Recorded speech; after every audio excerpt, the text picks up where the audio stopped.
दोस्तों अस्सलाम वालेकुम। मुंहिंजो नालो आफ़ाक़ अहमद आहे ऐं मां सिम्बारा नाटक मंडली जो CEO आहियां। दोस्तों तव्हांजे साम्हूं जंहिं मौज़ू ते मां ॻाल्हाए रहियो आहियां उहो आहे सिम्बारा नाटक मंडली। सिम्बारा नाटक मंडली असांजो हिकिड़ो पेश करण वारो इदारो आहे जंहिंमें फ़न सां रिलेटेड खोड़ सारा माण्हू असां सां गॾु कमु करे रहिया आहिनि। असां सम्झूं था त जेसिताईं समाज में फ़न प्रोमोट नथो थिए, फ़न अॻिते नथो अचे, तेसिताईं ईवल फोर्सिस जेके सोसाइटी में सर्वाइव कनि थियूं उन्हनि खे पैरालल का ॿी एक्टिविटी नथी अची सघे। जीअं त पोयनि ॾींहंनि में सिम्बारा नाटक मंडली जी तरफ़ां ॾिठो वियो त सिम्बारा जे नाले सां जेका नृत्यकी जो मुजस्समो मोहन जो दड़े मां लधल आहे, जेको हींअर इंडिया में दिल्लीअ में म्यूज़ियम में पियल आहे, उनखे इंडिया जे सिलेबस में अधु कपिड़नि सां पेश कयो वियो। हाणे असांजो मौक़िफ़ इहो आहे सिम्बारा नाटक मंडली जो त जीअं तारीख़ जहिड़ी बि आहे, जंहिं अंदाज़ में आहे, ईंदड़ नसलनि जा उहा उहे पेश थिए। अॼु इन ॻाल्हि ते, इन मौज़ू ते तव्हां सां कचेरी थींदी। उमेद त तव्हां जेको आहे मुंहिंजी इन राय खे ॿुधंदा ऐं पंहिंजे फीडबैक खां आगाह कंदा।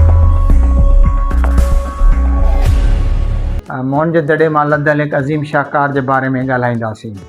उहो शाहकार जेको सिंध लाइ न पर पूरी दुनिया में मिलंदड़ आसारनि मां लभंदड़ शयुनि मां त सभिनी खां वधीक अहम ऐं क़ीमती आहे। उहा आहे उतां लधल नृत्यकी जो मुजस्समो। जॾहिं बि असां सिंधू तहज़ीब जे बारे में ॻाल्हाईंदा आहियूं त असांजे ज़हननि में आलीशान शहर, मनसूबाबंदी सां अॾियल घर ऐं नेकाल जे सिस्टम वारा शहर ज़हन में ईंदा आहिनि।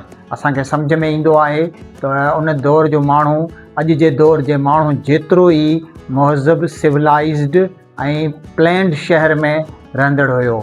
जेकॾहिं हिन मुजस्समे खे असां गौर सां ॾिसंदासीं त असांखे नज़र ईंदो त हिकिड़ी छोकिरी आहे जेका तमामु बाएतमाद ऐं पुरएतमाद नमूने सां बीठल आहे, जंहिंजो हिकिड़ो हथु चेल ते आहे ऐं संदसि ॿाह में चूड़ा पातल आहिनि।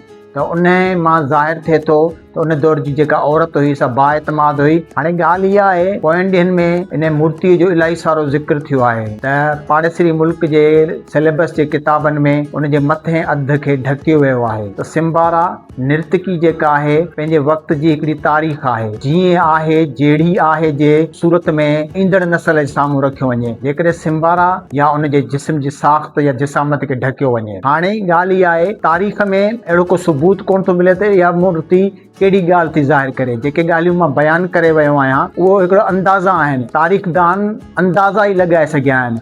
उन जे बारे में का मुस्तनद साबिती या मुस्तनद तहरीर न ॾेई सघिया आहिनि त आया हिन मूर्तीअ जो मक़सदु छा आहे, हीअ मूर्ति कहिड़ी शइ खे ज़ाहिर करे थी। पर जेका शइ सम्झ में अचे थी या जेका शइ नज़र अचे थी त इहा मूर्ति जेका आहे 1926 में मोहन जे दड़े जी खोटाई दौरान लधी वई, जेका हींअर दिल्लीअ जे हिकु म्यूज़ियम में पियल आहे। उहा मूर्ति पंहिंजे वक़्त जी तमामु बहितरीनु अंदाज़ में ॿुधाए थी, सम्झाए थी, सेखारे थी त उहो वक़्तु कहिड़ो हुयो। त असां सम्झूं था, असांजो इहो मौक़िफ़ आहे त तारीख़ जहिड़ी आहे, जंहिं सूरत में आहे, ईंदड़ नसल खे उनखे उन हिसाब सां साम्हूं रखियो वञे, बयानु कयो वञे या पेश कयो वञे। जीअं त असांजो इदारे जो नालो बि सिम्बारा आहे त असां मुनासिबु सम्झो, ज़रूरी सम्झो त सिम्बारा जो तारुफ़ जेको आहे उहो दोस्तनि ऐं साथियुनि जे साम्हूं करायो वञे त सिम्बारा छा आहे, कहिड़े हिसाब सां आहे ऐं उनजो पस मंज़र छा आहे। त मां उमेद थो कयां त असांजे हिन मुख़्तसर तारफ़ सां तव्हांखे इहा ॻाल्हि सम्झ में अची वई हूंदी त तारीख़ खे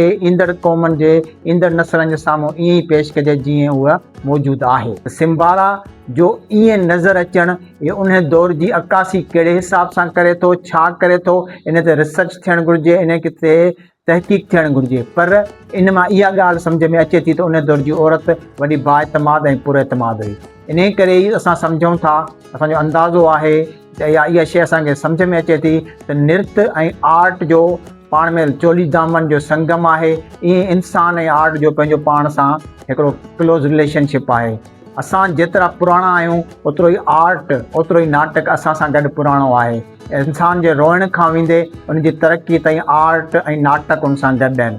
सो मां उमेद थो कयां दोस्त जेके आहिनि मुंहिंजी इन ॻाल्हि खे पंहिंजो फीडबैक ज़रूरु ॾींदा त जीअं आईंदा जेकॾहिं के ॿियूं शयूं पाण डिस्कस करे सघूं त उनखे वधीक बहितर अंदाज़ में पाण तव्हांजे साम्हूं पेश करे सघूं। महिरबानी, शुक्रिया।